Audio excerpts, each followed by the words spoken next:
Hidrokarbon itu menarik. Molekul-molekul ini adalah dasar dari kimia organik. Mereka hanya terdiri dari dua unsur, karbon dan hidrogen. Meskipun komposisinya sederhana, hidrokarbon menunjukkan keragaman dan kompleksitas yang luar biasa. Hidrokarbon ada di mana-mana dalam kehidupan kita sehari-hari. Mereka adalah komponen utama gas alam, bensin, dan plastik. Memahami hidrokarbon adalah kunci untuk memahami dunia di sekitar kita. Molekul-molekul ini sangat penting untuk kehidupan seperti yang kita kenal. Mereka membentuk dasar struktural karbohidrat, lemak, dan protein, yang merupakan blok bangunan sel dan jaringan. Hidrokarbon menyediakan energi untuk bahan bakar tubuh kita dan menggerakkan industri kita. Karbon adalah unsur yang benar-benar istimewa. Apa yang membuat karbon begitu unik adalah kemampuannya yang luar biasa untuk membentuk ikatan satu. Atom karbon dapat membentuk hingga 4 ikatan dengan atom lain. Hal ini memungkinkan karbon untuk membuat rantai panjang, struktur bercabang, dan bahkan cincin. Karbon dapat membentuk ikatan tunggal, rangkap 2 atau rangkap 3 dengan atom karbon lainnya. Fleksibilitas dalam ikatan ini menyebabkan banyak sekali kemungkinan struktur hidrokarbon. Keragaman dalam struktur inilah yang memberi hidrokarbon berbagai sifat dan aplikasi. Misalnya ikatan tunggal memungkinkan rotasi dan fleksibilitas. Ini menghasilkan hidrokarbon yang sering kali cair pada suhu kamar seperti bensin. Ikatan rangkap 2, rangkap 3 bagaimanapun membatasi rotasi. Ini mengarah ke struktur yang lebih kaku seperti yang ditemukan dalam plastik. Dengan jutaan kemungkinan hidrokarbon, para ilmuwan membutuhkan sebuah sistem. Sistem ini membantu kita memberi nama dan mengklasifikasikan senyawa-senyawa ini. Metode penamaan sistematis ini didasarkan pada jumlah atom karbon dalam molekul dan jenis ikatan di antara mereka. Misalnya adalah hidrokarbon yang hanya memiliki ikatan tunggal. Alkana yang paling sederhana adalah metana dengan 1 atom karbon, C hampa alkena. Ini memastikan semua orang memahami struktur dan sifat spesifik dari hidup. Ini penting dalam penelitian, industri, dan banyak bidang yang lain. Bagian 4, hidrokarbon menggerakkan dunia. Hidrokarbon adalah tulang punggung masyarakat modern kita. Mereka adalah sumber energi utama untuk transportasi, pemanasan, dan pembangkit listrik. Bahan bakar fosil seperti batu bara, minyak, dan gas alam sebagian besar terdiri dari hidrokarbon. Energi yang tersimpan dalam ikatan kimia hidrokarbon dilepaskan pada saat pembakaran. Proses pembakaran ini menggerakkan mobil kita, memanaskan rumah kita, dan mendorong proses industri. Karena hidrokarbon juga penting untuk produksi berbagai macam material. Industri petrokimia sangat bergantung pada hidrokarbon sebagai bahan baku. Bahan baku ini diubah menjadi plastik, pupuk, obat-obatan, dan produk lain yang tak terhitung jumlahnya yang kita gunakan setiap hari. Sulit membayangkan dunia tanpa fleksibilitas hidrokarbon. Bagian 5, dampak lingkungan dari hidrokarbon. Meskipun hidrokarbon sangat penting untuk cara hidup modern kita, ekstraksi, pemrosesan, dan penggunaannya memiliki konsekuensi lingkungan yang signifikan. Pembakaran bahan bakar fosil melepaskan gas rumah kaca seperti karbon dioksida ke atmosfer. Gas-gas rumah kaca ini berkontribusi terhadap pemanasan global dan perubahan iklim. Lebih lanjut, ekstraksi dan transportasi hidrokarbon dapat menyebabkan kerusakan habitat dan tumpahan minyak yang menimbulkan risiko bagi ekosistem dan satwa liar. Ada kebutuhan yang berkembang untuk beralih ke sumber energi yang lebih bersih dan berkelanjutan. Ini termasuk sumber energi terbarukan seperti tenaga surya, angin, dan air. Mengurangi ketergantungan kita pada hidrokarbon sangat penting untuk mengurangi kerusakan lingkungan. Bagian 6, masa depan hidrokarbon. Meskipun ada kebutuhan untuk beralih dari bahan bakar fosil, hidrokarbon akan terus menaikkan peran penting di masa depan kita. Para ilmuwan sedang mengeksplorasi cara baru untuk menghasilkan hidrokarbon dari sumber terbarukan seperti biomasa. Ini dapat memberikan sumber yang lebih berkelanjutan dari senyawa-senyawa berharga ini. Lebih lanjut, kemajuan dalam bioteknologi mengarah pada perkembangan material dan bahan bakar baru berbasis hidrokarbon. Inovasi-inovasi ini memiliki potensi untuk merevolusi berbagai industri, dari kedokteran hingga manufaktur. Masa depan hidrokarbon terletak pada menemukan keseimbangan, memanfaatkan manfaatnya, dan menemukan dampak lingkungan. Di sini saya Insani Indasari dengan NPM 213-0213-93 akan menjelaskan mengenai senyawa hidrokarbon dan tata namanya. Mari simak video berikut.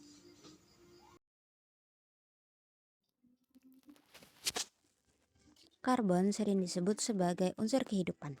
Kalau kamu lihat tabel periodik unsur, karbon itu lokasinya di golongan 14. Dan sama kayak semua unsur di golongan ini, karbon punya 4 elektron valensi. Artinya ada 4 elektron yang siap untuk berikatan dengan unsur-unsur lain. Karena banyak banget elektron valensi yang tersedia, karbon bisa berikatan dengan paling banyak tuh 4 unsur lainnya. Dalam waktu yang bersamaan, selain itu dia juga bisa membentuk berbagai macam jenis ikatan, termasuk ikatan tunggal, rangkap 2, dan rangkap 3. Hasilnya karbon bisa membentuk senyawa sederhana kayak metana tadi. Senyawa organik yang paling sederhana itu namanya hidrokarbon murni, atau senyawa yang hanya terdiri dari karbon dan hidrogen metana. Itu contoh hidrokarbon murni. Rumus kimianya CH4. Hidrokarbon jenuh ini lebih umum dikenal dengan sebutan alkana. Metana tadi, CH4 adalah alkana yang paling sederhana. Cuman ada satu atom karbon yang dikelilingi atom-atom hidrogen. Nama-nama hidrokarbon kayak metana, etana, propana, butana. Nah, sebenarnya nama-nama ini nggak sembarangan ngasihnya. Mirip kayak senyawa-senyawa lain di kimia, hidrokarbon juga punya pola penamaan yang khusus. Penamaan ini bisa dibagi jadi 3 bagian umum, yaitu prefiks atau awalan, sufiks atau akhiran, dan angka yang menunjukkan urutan. Karbon di rantai utamanya, prefiks atau awalan menunjukkan jumlah atom karbon yang ada pada rantai utama atau cabang molekul tersebut. Dan alkana yang udah disebutin tadi, kalau ada map di awal satu nama hidrokarbon, artinya kalau nggak rantai utamanya punya satu atom karbon, ya salah satunya yang terdiri dari satu atom karbon. Untuk contoh yang lainnya mirip. Add itu untuk 2 atom karbon, prop itu untuk 3 atom karbon, dan but itu untuk 4 atom karbon. Untuk sisanya tuh kita ngambil dari geometri, harus ingat-ingat ya bahasa Inggrisnya. Misalnya ada alkana yang punya 5 atom karbon, itu pentana. Awalnya pen dari pentagon atau segi 5, kalau 6 heksana. Awalnya dari heksagon atau segi 6, dan seterusnya.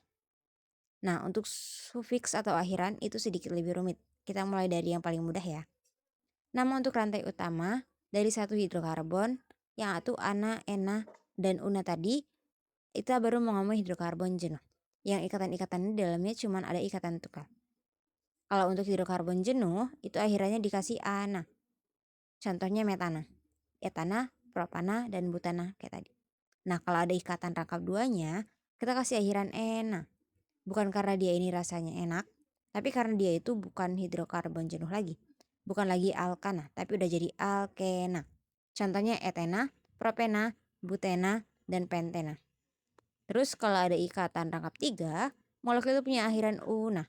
Karena termasuk golongan alkuna, ituna, propuna, butuna, pentuna, dan seterusnya. Jadi pokoknya urutannya ena, una. Ikatan tunggal, rangkap 2, dan rangkap 3. Nah, itu rantai utamanya. Sekarang ke bagian selanjutnya, yaitu nama cabangnya. Tapi sebelum cabang-cabangnya, ya kita harus tahu mana cabang yang mana yang rantai utama. Untuk alkana, rantai utamanya itu rantai yang paling panjang pada struktur molekul. Coba lihat alkana. Berikut ini. Mungkin kelihatannya kayak ada 2 rantai karbon yang bersilangan gitu ya. Satu panjangnya 5 karbon, satu lagi panjangnya 4 karbon. Nah, kalau kita lihat dengan sebenarnya panjang itu 6 karbon. Jadi dia di sebuah heksana. Terus ada 2 cabang yang masing-masing terdiri dari satu atom karbon. Selain rantai utama, cabang-cabangnya juga dikasih nama. Kalau awalnya sama, ya kayak tadi metana dan seterusnya. Nah, kalau cabangnya banyak terdiri dari atom karbon dan hidrogen, itu disebut gugus alkil. Sehingga akhirnya dikasih kata il. Jadi cabang dengan satu atom karbon itu metil. Dan 2 karbon itu etil, 3 karbon itu profil, terus butil, pentil, dan seterusnya. Gampang ya, tapi itu belum cukup. Masih ingat kan selain awalan sama akhiran, di dalam penamaan hidrokarbon juga ada angka yang menunjukin urutan karbonnya. Nah, angka ini gunanya untuk menunjukkan suatu cabang itu nempelnya ke karbon yang mana. di rantai utama hidrokarbon tersebut. Nah, nomor karbon-karbon ini di rantai utama itu nggak bisa sembarangan. Nggak bisa semua mau kita. Karbon yang ini lucu nih. Kasih nomor 1 deh. Yang ini kelihatan smart. Kasih nomor 2 deh. Nah, nggak bisa gitu. Nomornya itu harus dari ujung ke ujung. Terus arahnya harus dibuat biar cabang-cabangnya dapat angka yang sekecil mungkin. Misalnya untuk heptana yang punya 1 cabang metil ini. Kalau penomorannya salah kayak gini, cabangnya ada di atom nomor 5. Kalau penomorannya benar, kayak gini cabangnya ada di karbon nomor 3. Ya karena yang harus diutamakan itu nomor yang kecil, jadi nomor molekulnya itu 3 metil heptana. Tapi gimana kalau ada lebih dari 1 cabang? Misalnya di molekul tadi kita tambahin cabang metil lagi di karbon kedua. Nah, kalau ada 2 atau 3 cabang yang sama, kita tambahin awalan D atau tri ke awalan di mana cabangnya. Tapi jangan lupa juga angkanya ya. Jadi molekul baru ini kita namain 2,3 dimetil heptana. Nah, kalau yang ditambah itu jenis cabangnya beda, penamaannya juga nggak jauh beda kok, tinggal tambahin aja nama sama nomor cabangnya. Tapi ingat ya, ditambahnya itu harus sesuai abjad. Misalnya kita tambahin cabang etil di molekul yang tadi, kayak gini nih.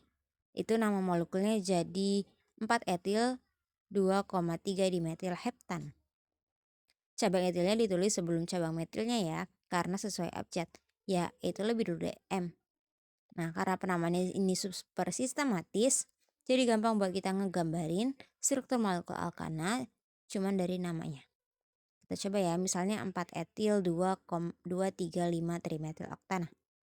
Dari namanya oktana, kita tahu kalau rantai utamanya punya 8 karbon. Terus kita tambahin cabang etil atau cabang di atom nomor 4. Terus ada 3 cabang metil atau cabang dengan 1 atom karbon di atom kedua, ketiga, dan kelima. Oke, semua cabangnya sudah.